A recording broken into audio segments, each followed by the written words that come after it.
Okay. Hello everyone. तो कल हम जो देख रहे थे डेटाबेस चैप्टर हमने शुरू किया था चैप्टर 13। ठीक है, डीबीएमएस कॉन्सेप्ट। डीबीएमएस का मतलब होता है डेटाबेस मैनेजमेंट सिस्टम। ठीक है, तो काफ़ी डिटेल में मैंने बताया था बेसिकली कि क्या डेटाबेस होता है, क्या डेटाबेस मैनेजमेंट सिस्टम्स होता है। ठीक है, तो वही है, थोड़ा सा मैं रिकॉल कर देता हूँ कि क्या था कि बेसिकली कि सपोज जैसे आपकी स्कूल है ना, इस स्कूल का आपका बहुत सारा डेटा है, स्टूडेंट्स का इतना सारा डेटा है ना।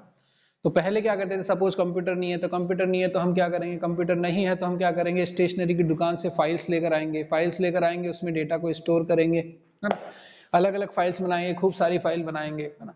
जैसे एक ही क्लास की भी कई फाइलें बन जाएगी, एक अटेंडेंस की बन जाएगी, एक एग्जाम की बन जाएगी, एक एडमिनिस्ट्रेशन के पास होगी फीस से रिलेटेड वर्क के लिए। ठीक है, तो एक ही इंफॉर्मेशन बेसिकली जगह जगह होगी, है ना। एक ही स्टूडेंट का नाम जगह जगह होगा, उसका रोल नंबर जगह जगह होगा। तो ये बेसिकली क्या होता है, डेटा रिडंडेंसी होती है। ठीक है, और इसी रिडंडेंसी की वजह से डेटा जो है इनकंसिस्टेंसी आ जाती है। ठीक है, तो ये बेसिकली प्रॉब्लम्स होती है, और भी सारी प्रॉब्लम्स होती है, सिक्योरिटी की प्रॉब्लम होती है, सेफ्टी की प्रॉब्लम होती है, कॉन्करेंसी की प्रॉब्लम्स होती है ना। बहुत सारी चीजें होती है, एफिशिएंट रिट्रीवल की प्रॉब्लम्स होती है, और भी बहुत सारी चीजें हैं। धीरे धीरे जैसे हम डेटाबेस पढ़ेंगे तो देखेंगे कि बेसिकली उस चीज में प्रॉब्लम क्या थी कि जो हम फाइल्स ले लेकर आ रहे थे मार्केट से, स्टेशनरी की शॉप से, और उसमें डेटा को हम स्टोर कर रहे थे अलग अलग फाइलें बनाकर, उसमें क्या क्या प्रॉब्लम्स थी। ठीक है, तो बेसिकली ये ओवरऑल चीज आ जाती है आपकी डेटा इंटीग्रिटी की। आपका जो डेटा है वो इंटीग्रल होना चाहिए, डेटा इंटीग्रिटी होनी चाहिए, जो कि पॉसिबल नहीं हो पा रही थी। फिर कंप्यूटर्स आए, कंप्यूटर में हमने क्या करा कि सेम ही चीज हमने कंप्यूटर में करना चालू कर दी कि कंप्यूटर में बेसिकली एक फाइल सिस्टम होता है, एक फैसिलिटी होती है जो ऑपरेटिंग सिस्टम जैसे विंडो 7 है, विंडो 10 है, जो हमको प्रोवाइड करता है। तो उसमें भी हमने वही चीज करना चालू कर दी जो हम वैसे मैनुअली पहले फाइल्स में कर रहे थे। तो अब वो फाइल्स जो है हमने बस डिजिटल फॉर्मेट में कन्वर्ट कर दी, बाकी फाइल्स वैसी की वैसी है अभी भी, है ना। वही फाइल्स हैं, बस फॉर्मेट चेंज हो गया। डेटा इंटीग्रिटी होता है बेटा, इंटीग्रल तो क्या नहीं, इंटीग्रिटी बोलना चाहिए, डेटा इंटीग्रिटी होनी चाहिए। ठीक है, या डेटा इंटीग्रल होना चाहिए, या फिर मेन जो वर्ड है वो होता है डेटा इंटीग्रिटी। ठीक है, डेटा इंटीग्रिटी का मतलब ये होता है, आगे चलकर वैसे समझ में आएगा, बहुत सारी चीजें होती है कि जो भी रूल्स हमने सेट करे हैं, डेटा उन सब रूल्स को फॉलो करना चाहिए। ठीक है, और कोई भी एनोमलीज वगैरह नहीं होनी चाहिए, जैसे कि रिड्यूंडेंसी नहीं होनी चाहिए, है ना। जो भी हमारा डेटाबेस है उसके अंदर कोई रिड्यूंडेंसी नहीं होनी चाहिए, कोई इनकंसिस्टेंसी नहीं होनी चाहिए, है ना। और फिर दूसरा ये है कि कुछ हम रूल्स वगैरह लगाते हैं जो हम डेटाबेस में पढ़ेंगे, बेसिकली उन्हें कंस्ट्रेंट कहते हैं, तो वो बेसिकली फॉलो होने चाहिए, है ना। तो वो आगे समझ में आएगा, जब हम कंस्ट्रेंट पढ़ेंगे तो हमें पता चलेगा कि वो सारी चीजें जो बेसिकली कुछ रूल्स वगैरह हम बनाते हैं और ये सब देखते हैं कि जो डेटा रिडंडेंसी, इनकंसिस्टेंसी, ये सारी चीजें जो बेसिकली फाइल सिस्टम में कमी रह जाती है वो बेसिकली नहीं रहनी चाहिए सारी में। तो बेसिकली हम कहते हैं कि डेटा इंटीग्रिटी जो है वहां पर आ जाती है। फिर उस चीज को बोलते हैं कि डेटा इंटीग्रिटी होनी चाहिए ना। इंटीग्रिटी का वैसे मतलब होता है ईमानदारी, है ना, सच्चाई डेटा की। या इसका मतलब बेसिकली आप ऐसे समझ सकते हैं कि जो डेटा आपको इंफॉर्मेशन वो प्रोवाइड करेगा वो बेसिकली सही इंफॉर्मेशन प्रोवाइड करे, उसमें कोई भी प्रॉब्लम ना हो। तो बेसिकली ये ओवरऑल टर्म जो हम बोलते हैं वो बोलते हैं डेटा इंटीग्रिटी होनी चाहिए, है ना। डेटा की इंटीग्रिटी होनी चाहिए, मतलब कि वो हमको जो भी इंफॉर्मेशन वो प्रोवाइड करे वो एग्जैक्टली सही प्रोवाइड करे, उन्हीं रूल्स को फॉलो करते हुए प्रोवाइड करे जो रूल्स हमने बेसिकली बना रखे हैं डेटा को स्टोर करने के लिए। कुछ कंस्ट्रेंट्स वगैरह देखेंगे हम आगे तो और समझ में आएगा कि डेटा इंटीग्रिटी क्या होती है। तो फिर हमने देखा कि हमने क्या करा, फाइल सिस्टम में बेसिकली हमने फाइल्स वगैरह बना ली, है ना। तो काम अभी भी यही था कि पहले हम जो है हार्ड कॉपी थी फाइल्स की, अब जो है सॉफ्ट कॉपी हो गई है, अब डॉक फॉर्मेट में हो गई है, टेक्स्ट फाइल में हो गई है, एक्सेल फाइल में हो गई है, लेकिन है अभी भी फाइल्स ही। और डेटा अभी भी हमारे वही प्रॉब्लम होगी, अभी भी डेटा रिडंडेंसी की प्रॉब्लम है, वही सब प्रॉब्लम है। ठीक है, तो फिर हमने देखा बेसिकली, फिर हमने देखा कि बेसिकली यही सारी चीजों को रिमूव करने के लिए जो इतनी सारी प्रॉब्लम्स हो जाती है फाइल सिस्टम के अंदर, जो कंप्यूटर में फाइल सिस्टम है या फिर जो मैनुअली हम फाइल्स बना के कर रहे हैं, तो उन सब में जो प्रॉब्लम्स थी बेसिकली उनको दूर करने के लिए ही बेसिकली हम डेटाबेस मैनेजमेंट सिस्टम का यूज करते हैं। डेटाबेस मैनेजमेंट सिस्टम क्या होता है, एक सॉफ्टवेयर होता है ना। लेकिन ये सॉफ्टवेयर के बारे में हम नहीं पढ़ते हैं क्योंकि ऐसा कोई एक सॉफ्टवेयर नहीं है, ऐसे बहुत सारे सॉफ्टवेयर हैं। डेटाबेस मैनेजमेंट सिस्टम बेसिकली क्या है, डेटाबेस मैनेजमेंट सिस्टम्स बोलना चाहिए ना, बहुत सारे सॉफ्टवेयर्स हैं ऐसे। लेकिन वो सॉफ्टवेयर को पढ़ना हमारे यहाँ पे इंपॉर्टेंस का नहीं है, पढ़ना ये है कि ये सारे किस कॉन्सेप्ट पर डेवलप किए जाते हैं। सारे जो सॉफ्टवेयर है डेटाबेस मैनेजमेंट सिस्टम के, वो किस कॉन्सेप्ट पर डेवलप किए जाते हैं। ठीक है, तो ऐसे कई कॉन्सेप्ट होते हैं जिस पर डेवलप हो सकते हैं, लेकिन जो पॉपुलर कॉन्सेप्ट है वो कौन सा है, ठीक है, वो बेसिकली आ जाता है आपका relational data model.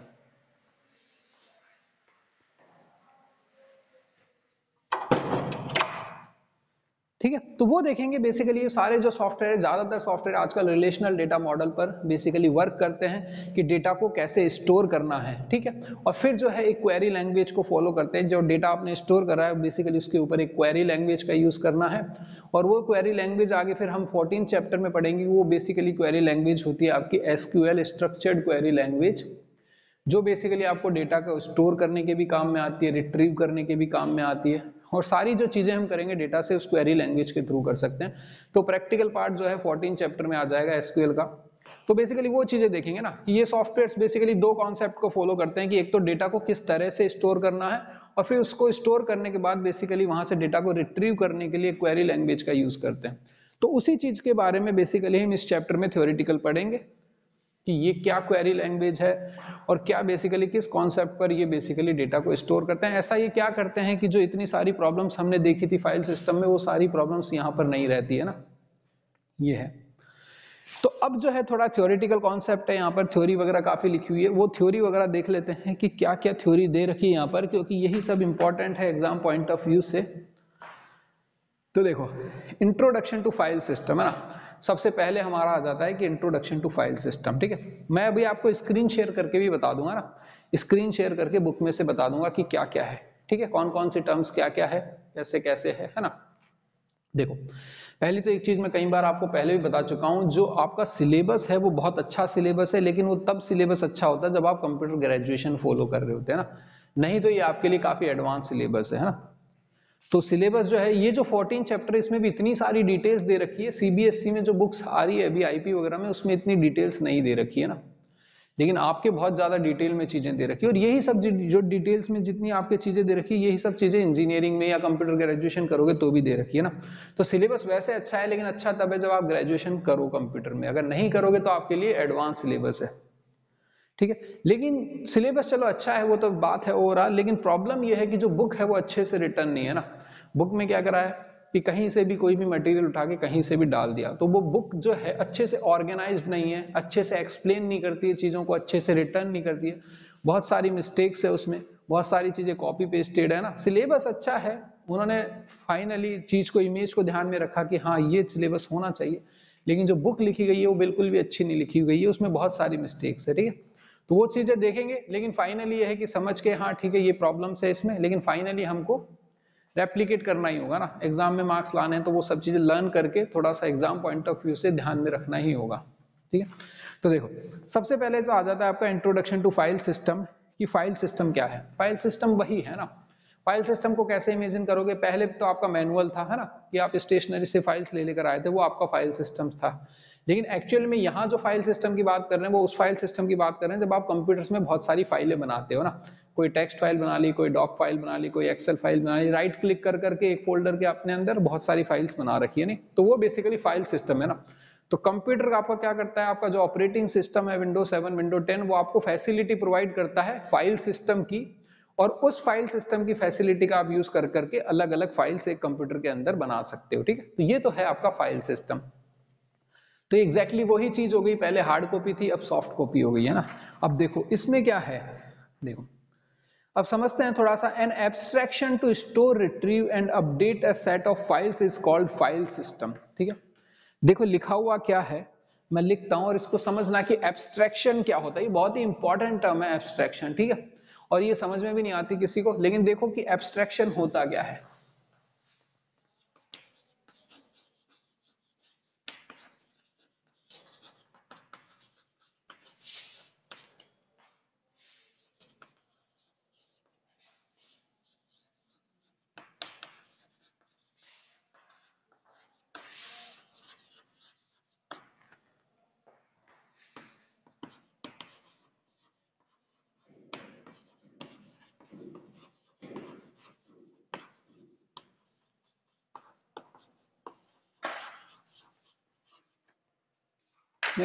Carry an abstraction to store and update a set of files is called.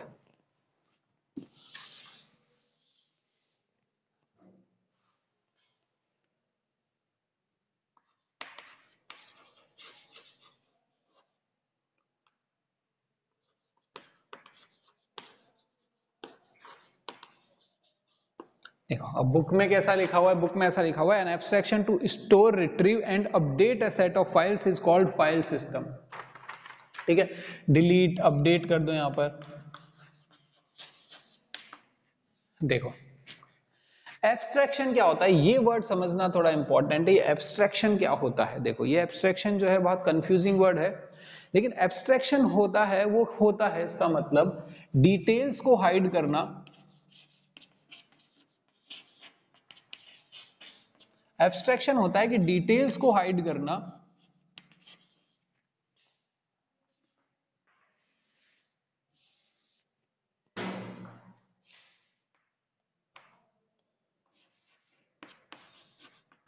to hide details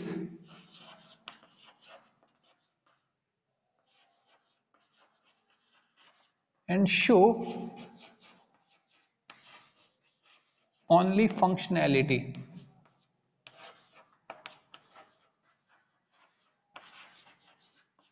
देखो ये होता है एब्स्ट्रैक्शन, कि किसी भी चीज में एब्स्ट्रैक्शन क्या होता है कि डिटेल्स को आपसे छुपा लिया गया है और आपको केवल फंक्शनैलिटी प्रोवाइड की गई है, उस चीज को बोलते हैं एब्स्ट्रैक्शन। ठीक है, जैसे कि मैं कार ड्राइव कर रहा हूं, ठीक है, कार चला रहा हूं, तो मेरे लिए क्या है, एब्स्ट्रैक्शन प्रोवाइड किया हुआ है। कैसे कि एक्चुअली में जब मैं कार में आपकी स्टीयरिंग को घुमाता हूं तो एक्चुअली में टायर्स कैसे घूमते हैं ये मेरे इंपॉर्टेंस का नहीं है ना, मेरे लिए क्या इंपॉर्टेंट है कि वो जो स्टीयरिंग है वो कैसे घूमती है। ठीक है, तो ये बेसिकली मुझे क्या होता है कि स्टीयरिंग की फंक्शनैलिटी प्रोवाइड की गई है, मतलब मुझे स्टीयरिंग की वजह से एक एब्स्ट्रैक्शन प्रोवाइड करा हुआ है। एक्चुअली में क्या होता है, डिटेल्स जो है वो हाइड करी हुई कि एक्चुअली में जो टायर्स है वो कैसे मूव करते हैं, स्टीयरिंग को मूव करने से, वो डिटेल्स मेरे काम की नहीं है ना। एक यूजर के पॉइंट ऑफ व्यू से वो डिटेल्स इंपॉर्टेंट नहीं है, एक ड्राइवर के पॉइंट ऑफ व्यू से बस ये इंपॉर्टेंट है कि वो स्टीयरिंग कैसे वर्क करती है। ठीक है, तो एक्चुअल में डिटेल्स आपसे हाइड करी गई है कि वो एक्चुअल में कैसे टायर्स घूमते हैं स्टीयरिंग की हेल्प से, लेकिन जो स्टीयरिंग देना आपको वो होता है आपका एब्स्ट्रैक्शन, कि डिटेल्स को हाइड करा गया आपका और आपको केवल फंक्शनैलिटी दी गई है। ऐसे गियर लगाना ना, गियर लगाना, ब्रेक लगाना, आप तो केवल पैर से ब्रेक दबा देते हो और गाड़ी जो है रुक जाती है ना, कार आपकी रुक जाती है, लेकिन वो एक्चुअल में कैसे रुकती है वो बेसिकली क्या है, आपसे हाइड करी गई है सारी चीजें। आपको केवल पैर से ब्रेक दबाना है और आपकी गाड़ी रुक जाती है। तो वो बेसिकली क्या है, आपको ब्रेक की हेल्प से आपको एक एब्स्ट्रैक्शन प्रोवाइड करा हुआ है ना। तो ब्रेक की हेल्प से आपको पैर ब्रेक दे रखा है, आप उस पर दबाते हो और उसकी हेल्प से आपको बेसिकली वो क्या है, एक एब्स्ट्रैक्शन है। ठीक है, तो बेसिकली एक ड्राइवर को क्या है कि बहुत सारे एब्स्ट्रैक्शन प्रोवाइड करें, स्टीयरिंग प्रोवाइड करी गई है ना, क्लच वगैरह आपको, आप हाथ से उसको क्लच वगैरह नहीं, हाथ से तो क्लच कैसे है ना, पैर से क्लच दबाते हो, हाथ से गियर वगैरह चलाते हो। ठीक है, वैसे ही है। तो ऐसे ही बाइक में भी होता है, बाइक में भी करोगे कि क्लच वगैरह चलाते हो। ठीक है, तो ऐसा ही है ना। अब यही चीजें देखो, ये तो हुई एब्स्ट्रैक्शन। अब आपको समझ में आ गया होगा कि एब्स्ट्रैक्शन क्या होता है। एब्स्ट्रैक्शन का मतलब है कि डिटेल्स को हाइड करना, कि एक्चुअली में चीजें कैसे वर्क करती है, ग्राउंड लेवल पर, रूट लेवल पर चीजें कैसे वर्क कर रही है, उस चीज को छुपाना और केवल जो है वो फंक्शनैलिटीज प्रोवाइड करना, ताकि जो है वो बेसिकली होता है एब्स्ट्रैक्शन। ठीक है, अब देखो प्रोग्रामिंग में एब्स्ट्रैक्शन कैसे करते हैं, अभी हमने क्लासेस पढ़ी है, अभी हमने ऑब्जेक्ट्स पढ़ा है, वहां बेसिकली एब्स्ट्रैक्शन कैसे करते हैं। ठीक है, ये है ना। तो C++ में बेसिकली एब्स्ट्रैक्शन कैसे होता है, देखो C++ में एब्स्ट्रैक्शन कैसे होता है। देखो ये जैसे मैंने एक क्लास बनाई, आपकी क्लास जो है, आपने कोई सी भी क्लास बना दी, ये जैसे मैंने बना दी ABC एक क्लास बनाई। इसमें मैं क्या करता हूं, एक प्राइवेट मेंबर्स बनाता हूं और मैंने प्राइवेट मेंबर्स में दो वेरिएबल लिए, इंटीजर x और आपका y, और फिर जो है मैंने एक पब्लिक फंक्शन बना दिया। ठीक है, और यहां पर जो है मैंने चलो void करके शो एक फंक्शन बना दिया। ठीक है, void शो, और या फिर गेट और सेट करके बेसिकली दो फंक्शन बनाते हैं, या फिर ठीक है, या फिर ऐसे बना दो आपका गेट एक्स है ना, गेट एक्स बना दो, गेट एक्स वाई बना दो ना। यहां पर आपने प्रोवाइड कर दिया आपका एक्स वाई। ठीक है, और यहां पर आपने void शो कर दिया और यहां पर आप कहीं एक्स और वाई को प्रिंट कर दोगे ना। अब देखो, अब बाहर से कहीं जो मेन फंक्शन है, ठीक है, और यहां पर या फिर आप ये चीज भी कर सकते हो, यहां पर एक फंक्शन और बना सकते हो जिससे और क्लियर हो, और void जो है आपने कर दिया आपके पास मैक्सिमम। ठीक है, मैक्सिमम क्या करेगा, आपको मैक्सिमम करके बता देगा कौन सा है। ठीक है, सपोज x की वैल्यू यहाँ पर 2 है, y की वैल्यू 3 है, और मैंने यहाँ पर मेन फंक्शन के अंदर एक ऑब्जेक्ट करा, ABC का एक ऑब्जेक्ट करा आपका AB। ठीक है, ए नाम से एक ऑब्जेक्ट क्रिएट करा, फिर मैंने करा कि ए डॉट आपका मैक्स, है ना, इस तरह से मैंने करा कुछ।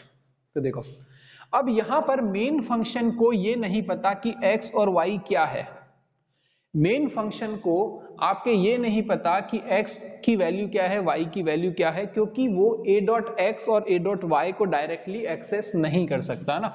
हम डायरेक्टली a डॉट एक्स और a डॉट वाई नहीं कर सकते क्योंकि x और y आपके प्राइवेट मेंबर्स हैं, ठीक है। और जो मैक्सिमम है वो आपका पब्लिक मेंबर है, तो यहां से हम a डॉट मैक्स कर सकते हैं।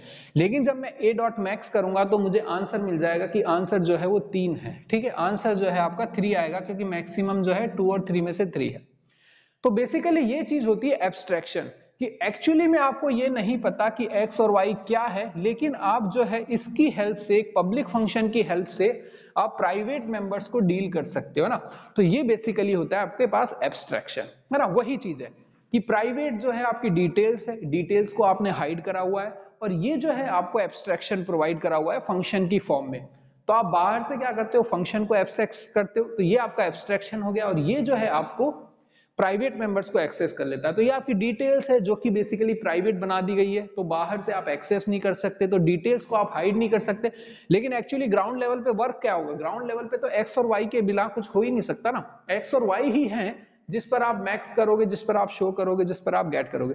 तो सारे फंक्शन आपके वर्क तो एक्स वाई पे ही करते हैं, लेकिन बाहर से केवल आप इन्हीं फंक्शन को एक्सेस कर सकते हो। ये आपके एब्स्ट्रैक्शन प्रोवाइड करते हैं, और ये जो है आपका प्राइवेट आपने कर दिया ना। तो बेसिकली प्राइवेट और पब्लिक का इस तरह से आप यूज करके एब्स्ट्रैक्शन प्रोवाइड करते हो, है ना। बाहर से प्राइवेट कर दिया, इसका मतलब आप एक्सेस नहीं कर सकते अब डिटेल को, और ये पब्लिक कर दिया और ये जो है इसको एक्सेस कर सकते हैं। तो इन दोनों के आपके कॉम्बिनेशन से बेसिकली आप एब्स्ट्रैक्शन प्रोवाइड करते हो C++ के अंदर ना। मतलब बाहर किसी मेंबर को अब आप डिटेल एक्सेस करने की जरूरत नहीं है, वो केवल फंक्शनैलिटी को एक्सेस करे। आपको क्या मतलब है, आपको मैक्स करना है, आपको मतलब नहीं है एक्स और वाई क्या है ना, आप केवल मैक्स करो और इस तरह से, ठीक है। तो ये बेसिकली C++ में एब्स्ट्रैक्शन होता है। और फाइल सिस्टम में बेसिकली एब्स्ट्रैक्शन किस बारे में बात कर रहे हैं कि एक्चुअली में कैसे फाइल बनती है, कैसे फाइल स्टोर होती है, क्या होता है क्या नहीं होता है, हार्ड डिस्क में कैसे फाइल स्टोर होती है, कैसे रिट्रीव होगी, कैसे अपडेट होगी, कैसे डिलीट होगी, है ना। वो सबसे आपको कोई मतलब नहीं है, आपको केवल एक सेट ऑफ कमांड्स दे रखी है, आप या तो कीबोर्ड से कर लो या फिर आप माउस से कर लो, ठीक है। तो वो बेसिकली एब्स्ट्रैक्शन होता है ना, ठीक है। तो वो बेसिकली आपका एक एब्स्ट्रैक्शन है ना। फाइल सिस्टम क्या है, आपको एक एब्स्ट्रैक्शन प्रोवाइड करता है ना। आप माउस की फॉर्म में देख लो कि माउस में आप राइट क्लिक करके न्यू फाइल्स क्रिएट कर लो, और उसके अलावा जो फाइल खोलकर आप फाइल में लिख लो, कर कुछ भी करना है आपको ना। एक्चुअली में कैसे डेटा हार्ड डिस्क में स्टोर हो रहा है वो आपके पॉइंट का नहीं है ना, कि कैसे आप स्टोर कर रहे हो, कैसे रिट्रीव हो रही है वो फाइल, एक्चुअली में कैसे हार्ड डिस्क में स्टोर होती है वो आपके पॉइंट काम का नहीं है। रिट्रीव कैसे हो रही है काम का नहीं है, आपके काम का रिजल्ट है ना, कि जब भी मैं रिट्रीव करूं मुझे रिजल्ट मिल जाए। कैसे आप स्टोर कर रहे हो मतलब नहीं है, डिलीट कर रहे हो या फिर अपडेट कर रहे हो वो मेरे मतलब का नहीं है। बस मैं डिलीट करूं तो डिलीट हो जानी चाहिए, अपडेट करूं तो अपडेट हो जानी चाहिए, कैसे हो रही है मुझे मतलब नहीं है। बस आपको सेट ऑफ कमांड्स दे रखी है, आपको कुछ टूल्स दे रखे हैं जिसकी हेल्प से आप ये काम कर सकते हो। तो बेसिकली ये आपका होता है एब्स्ट्रैक्शन, ठीक है। आया समझ में?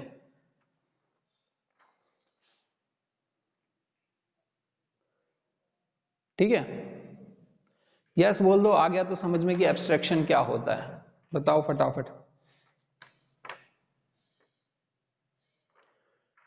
यस तो कर दो या नो कर दो।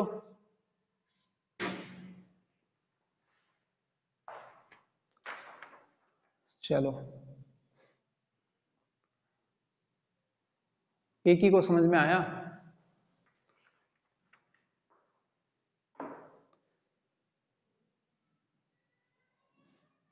कोई बात नहीं, वीडियो दोबारा से देख लेना, है ना। वो तो हमारे दे भी नहीं रखा, बस मैंने आपको बता दिया, ठीक है।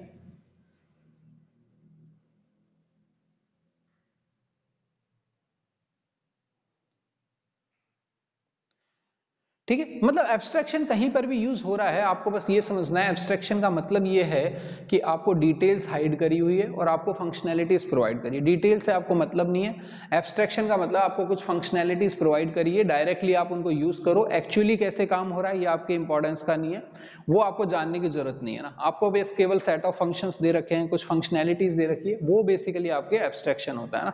ये हो गया आपका फंक्शन। अब देखो और क्या क्या दे रखा है इसमें, ये तो हो गया आपका इंट्रोडक्शन ना। तो अगर पूछे फाइल सिस्टम क्या होता है तो आपको ये डेफिनेशन लिख देनी है जो बुक में दे रखी है ना, तो इसमें चेंज मत करना, जैसे बुक में दे रखी है वैसे डेफिनेशन छाप दो, ठीक। समझ में आना चाहिए, समझ हमने लिया ही है।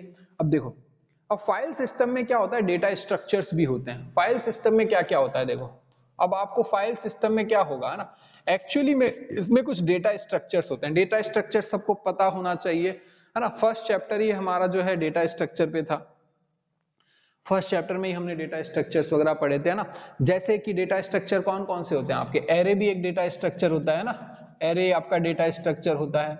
आप उसके बाद लिंक्ड लिस्ट होती है आपका, है ना, लिंक लिस्ट वगैरह होती है, स्टैक होता है, क्यू होता है ना। ऐसे बहुत सारे डेटा स्ट्रक्चर्स होते हैं, ये सारे डेटा स्ट्रक्चर्स होते हैं। तो बेसिकली डेटा स्ट्रक्चर, जैसे आप एरे को ध्यान में रखो, बाकी सारी चीजें आपने पढ़ी नहीं है ना, फिर भी मैंने आपको बताया था स्टैक क्यू वगैरह क्या होते हैं फर्स्ट चैप्टर में, कि इसको ध्यान नहीं है तो एरे का तो ध्यान होना ही चाहिए, क्योंकि एरे तो हमारे पूरा पूरा चैप्टर है ना। तो एरे का मतलब क्या हो गया कि बहुत सारा आपने डेटा एक जगह स्टोर करा हुआ है, आपको बहुत सारे ऑपरेशंस आप उस पर एरे वगैरह पर इतने हमने प्रोग्राम बनाए सारे कर सकते हो, ठीक।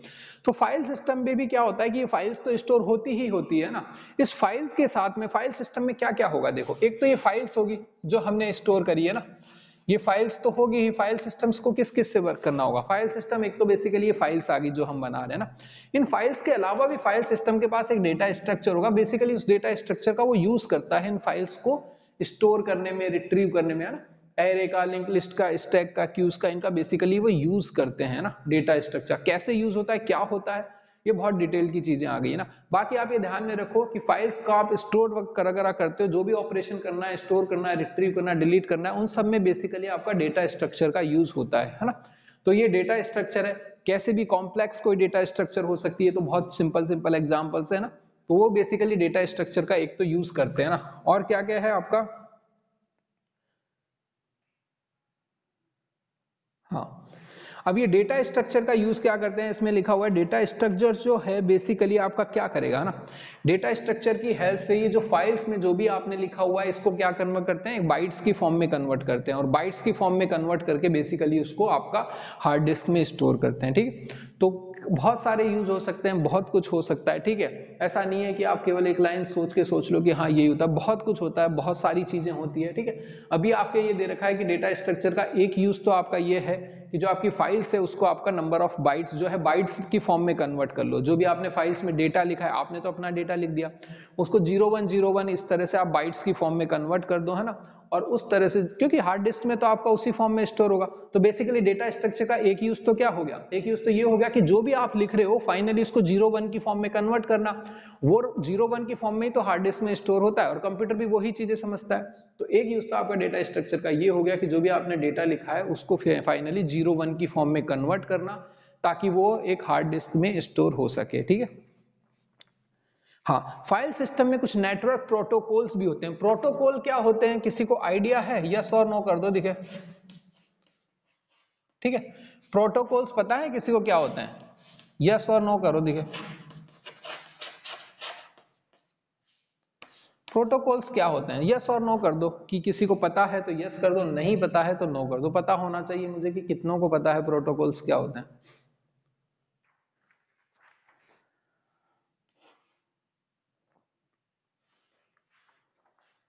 बता दो फटाफट यार, बहुत टाइम लगाते हो रिप्लाई करने में।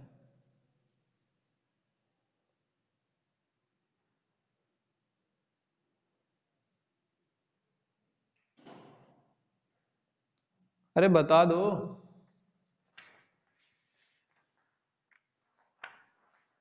कौन कौन है यहाँ पर, है भी कि नहीं है। अरे हाँ ना ही तो करना है। अमन, मुमल, निशी, प्रियंका, टीनू, विशाल, यस और नो ही करना है भाई केवल, कि अगर आपको पता है तो यस कर दो, नहीं पता है तो नो कर दो, बस ये है। नेटवर्क प्रोटोकॉल्स क्या होते हैं,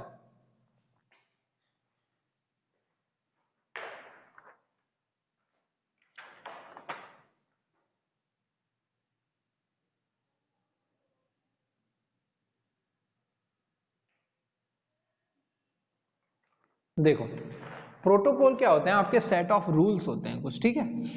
सेट ऑफ रूल्स, ठीक है। आप यही ध्यान में रखो कि प्रोटोकॉल का मतलब होता है कुछ रूल्स, ठीक है। ये होता है प्रोटोकॉल्स, ठीक है। जैसे आपने सुना होगा कि अगर आपको ध्यान में हो, है ना, तो आपने सुना होगा कि बेसिकली जब भी हमारे प्रेसिडेंट हैं इंडिया के या प्राइम मिनिस्टर हैं, ठीक है, तो ये जब कोई चीज या किसी भी दूसरी कंट्री के प्राइम मिनिस्टर से प्रेसिडेंट से मिलते हैं तो बेसिकली एक प्रोटोकॉल फॉलो करना होता है ना। तो प्रोटोकॉल का मतलब क्या है कि पहले से एक रूल बना रखे हैं कि अगर आप मिलोगे तो बेसिकली इस तरह से मिलोगे ना।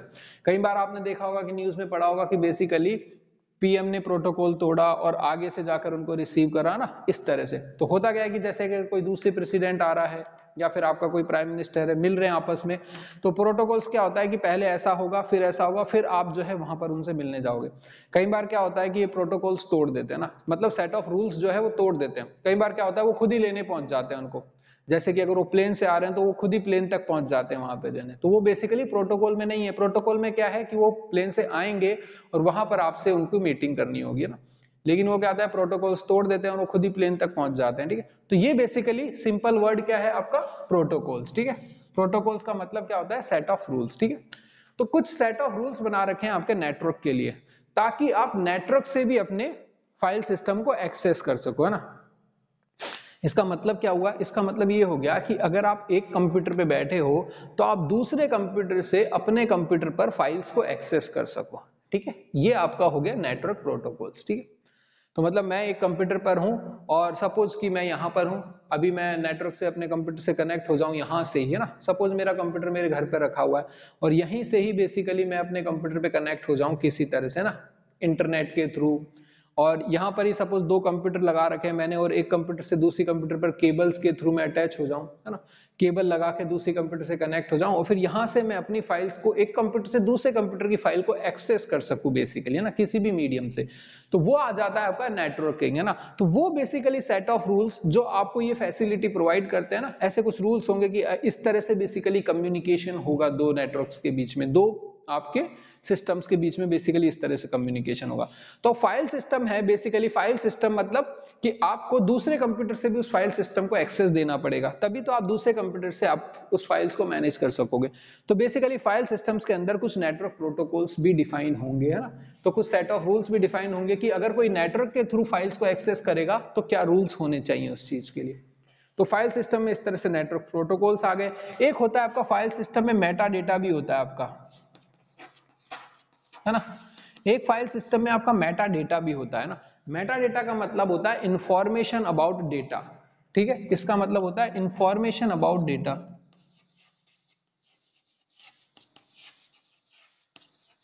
ठीक है। ये है मेटा डेटा। मतलब कि अगर सपोज आपके पास एक फाइल है ना, उस फाइल में कोई इंफॉर्मेशन है, तो उस फाइल की हेल्प के लिए आपने एक और छोटी सी फाइल कुछ बना रखी है ना, तो उस फाइल में अगर जो इंफॉर्मेशन रखोगे तो वो मेटा डेटा है। जैसे सपोज मैंने बहुत सारी फाइल्स बना रखी है, कल हमने देखा था कि मैंने बहुत सारी फाइल्स बनाई है ना, और उन फाइल्स को कौन सी फाइल क्या है, किस फाइल में क्या इंफॉर्मेशन है, क्या है क्या नहीं है, बहुत सारी डिटेल्स होती है। उसके लिए मान लो मैंने एक छोटी सी और एक फाइल बना रखी है ना, तो उस फाइल में बेसिकली मैंने लिखा हुआ है कि ये वाली फाइल में बेसिकली ये इंफॉर्मेशन है, ये वाली फाइल में, है ना। बेसिकली एक तरह से इंडेक्स आप समझ सकते हो ना, कि जैसे आपने बहुत सारी फाइल्स बना रखी है, फिर आपने क्या रखा, एक इंडेक्स फाइल और बना ली, कि वहां से बेसिकली आपको पता चल जाएगा कि कौन सी फाइल कहाँ रखी हुई है और किस फाइल में क्या इंफॉर्मेशन है ना।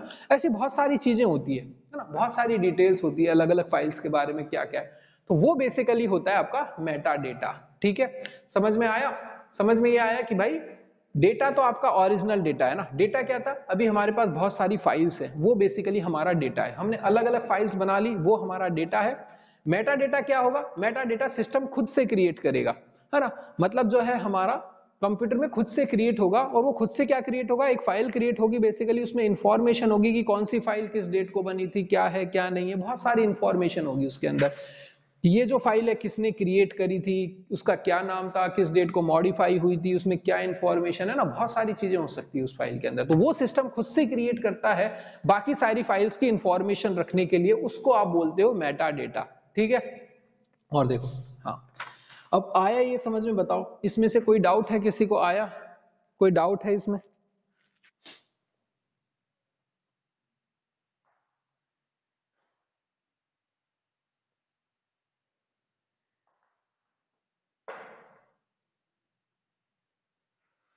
अब देखो, एडवांटेजेस क्या होगा फाइल सिस्टम का ना, अभी हम फाइल सिस्टम पढ़ रहे हैं, ये फाइल सिस्टम में ये चीजें होंगी। फाइल सिस्टम में क्या होगा, फाइल्स भी होगी, डेटा स्ट्रक्चर भी होंगे, नेटवर्क प्रोटोकॉल्स भी होंगे, मेटा डेटा भी होगा आपका, ठीक है। ये तो सारी चीजें हो गई एक फाइल सिस्टम के अंदर, ये सारी चीजें होंगी। ये तो आपने जो फाइल बनाई वो होगी, डेटा स्ट्रक्चर्स होंगे कुछ उस फाइल पे ऑपरेशन करने के लिए, कुछ नेटवर्क प्रोटोकॉल्स होंगे, कुछ आपके पास मेटा डेटा होगा, ये सारी एक फाइल सिस्टम में चीजें हो गई है।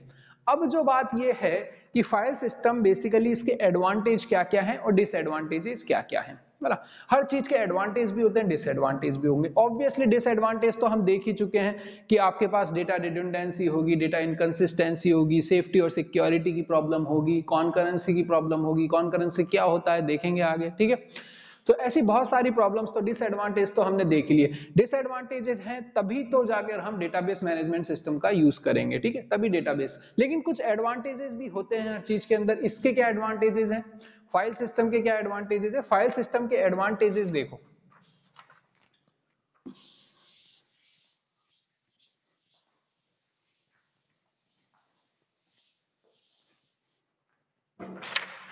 तो ये फाइल सिस्टम के जो है वो एडवांटेजेस देखो। एडवांटेजेस क्या है देखो, एक तो ये है कि easy design with single application, है ना, ऐसे लिखा हुआ है ये। तो जैसे लिखा हुआ है ना वैसे की वैसे लर्न कर लेना जैसे बुक में लिखा हुआ है, ठीक है। यहां मैं नहीं लिख रहा हूं, यहां बस मैं आपको एक्सप्लेन कर दे रहा हूं, ठीक है। अभी मैं बुक शेयर करके बता दूंगा नेक्स्ट क्लास में। देखो पहला तो है कि डिजाइन बहुत ईजी होगी ना, आपके लिए कोई वो नहीं है ना, ईजी डिजाइन है ना। मतलब मैं अपने पॉइंट ऑफ व्यू से बात कर रहा हूं, मेरे लिए बहुत आसान है एक फाइल सिस्टम को यूज करना। एक फाइल सिस्टम को यूज करना मेरे लिए बहुत आसान है ना, मेरे को कुछ भी नहीं करना है, सिंपल सी अलग अलग फाइल्स बनानी है ना। बहुत टाइम से सारे लोग ऐसा ही करते हैं, तो मतलब एक इजी एप्लीकेशन है ना, और एक सिंगल एप्लीकेशन है, ठीक है। और क्या है, सिंगल है बेस्ड ऑन ऑप्टिमाइज्ड ऑर्गेनाइजेशन है, और एक सिंगल एप्लीकेशन है कि आपको मल्टीपल एप्लीकेशंस यूज करने की जरूरत नहीं है ना। आपको मल्टीपल एप्लीकेशंस यूज करने की नहीं है, सिंगल फाइल सिस्टम है, उसमें ही आप अलग अलग तरह की फाइल्स बना सकते हो, सब कुछ हो सकता है, ठीक है। एक आ जाता है कि efficient in terms of performance, ठीक है। इसकी जो परफॉर्मेंस है वो थोड़ी सी अच्छी होती है, ठीक है। अब कैसे अच्छी होती है, एफिशिएंट है ना, कि आपने अच्छे से उसको स्टोर कर लिया, सारा काम हो गया ना। अब देखो ये 3 पॉइंट्स जो हैं बुक के अंदर लिखे हुए हैं, ये 3 पॉइंट ऐसे कि ऐसे आपको लर्न करने हैं, ठीक है, उसमें चेंज मत करना, क्योंकि बहुत ही अजीब तरीके से लिखे हुए हैं ना, एकदम बिल्कुल क्लियरली ढंग से नहीं लिखा हुआ कि क्या एडवांटेज है, कैसे एडवांटेज होने चाहिए, नहीं है ना, बहुत ही क्लटर्ड है, ठीक है। लेकिन आपको ऐसे कि ऐसे तीनों पॉइंट्स मेमोराइज कर लेना है। यही मैं बोला था, बुक जो है अच्छे से रिटर्न नहीं है ना, कोई भी कॉन्सेप्ट को अच्छे से एक्सप्लेन नहीं करा हुआ जैसे करना चाहिए, ठीक है। फिर भी चलो हमको तो क्या करना है कि फाइल सिस्टम के एडवांटेज है, ये 3 पॉइंट बुक के अंदर दे रखे हैं कि ऐसे कि ऐसे लर्न कर लेना, ठीक है। ये मैंने पूरा नहीं लिखा, बुक के अंदर लिखा हुआ है, वैसा का वैसा आपको लर्न कर लेना, ठीक है। ज्यादा मत सोचना इसके बारे में ना। एफिशिएंट होता तो हम डेटाबेस क्यों यूज करते हैं, लेकिन इन्होंने कहा है एफिशिएंट है, तो किस टर्म्स में एफिशिएंट है वो नहीं बता रखा कि किस टर्म्स में बेसिकली एफिशिएंट है ना। लिखा हुआ है कि एफिशिएंट है, लेकिन किस टर्म्स में एफिशिएंट है, कैसे एफिशिएंट है, अगर एफिशिएंट है तो फिर हम वो यूज क्यों कर रहे हैं डेटाबेस, है ना। तो बहुत सारी इस बुक में प्रॉब्लम है, कंफ्यूजन्स बहुत है, लेकिन हम सारे कंफ्यूजन्स को समझ रहे हैं कि हाँ भाई ये सारी चीजें ऐसे ही है, इसको ऐसे के ऐसे रटना पड़ेगा, ठीक है। फिर इसके डिसएडवांटेजेस हैं। डिसएडवांटेजेस में क्या आ जाएगा आपका, डेटा रिडंडेंसी आ जाएगी ना। रिडंडेंसी हम देख ही चुके हैं क्या होती है, डेटा एक्सेस डिफिकल्टी हो जाती है ना। कैसे डिफिकल्टी हो जाएगी देखो, ये थोड़ा समझाने के लिए टाइम लगेगा।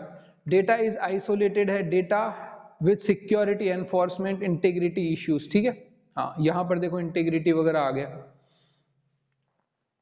तो इसके जो एडवांटेजेस हैं, डिसएडवांटेजेस हैं, कल देखेंगे इसके बारे में कि क्या एडवांटेजेस हैं क्या डिसएडवांटेजेस। एडवांटेजेस तो हो चुके हैं ना, ये बुक में से ऐसे कैसे आपको मेमोराइज कर लेना है। टाइम ओवर हो रहा है, नहीं तो अभी मैं एडवांटेजेस भी बता देता, लेकिन थोड़ा सा एक्सप्लेन करना पड़ेगा कि बेसिकली एडवांटेजेस में, है ना। तो वो कल देखते हैं। और कल ये जो है फाइल सिस्टम वाला तो काम कंप्लीट हो जाएगा, और फिर हम डेटाबेसेस के बारे में पढ़ना स्टार्ट कर देंगे, ठीक है। कि डेटाबेसेस जो है बेसिकली उसके बारे में थोड़ा सा पढ़ना स्टार्ट हो जाएगा। फाइल सिस्टम को कल कंप्लीट करके डेटाबेसेस पढ़ना स्टार्ट कर देंगे, ठीक। बुक में से मैं बता दूंगा किस किस पॉइंट को आपको ध्यान में रखना है, कैसे कैसे रखना है। अभी मिलते हैं नेक्स्ट क्लास में, ठीक है। चलो फिर, किसी को कुछ पूछना है?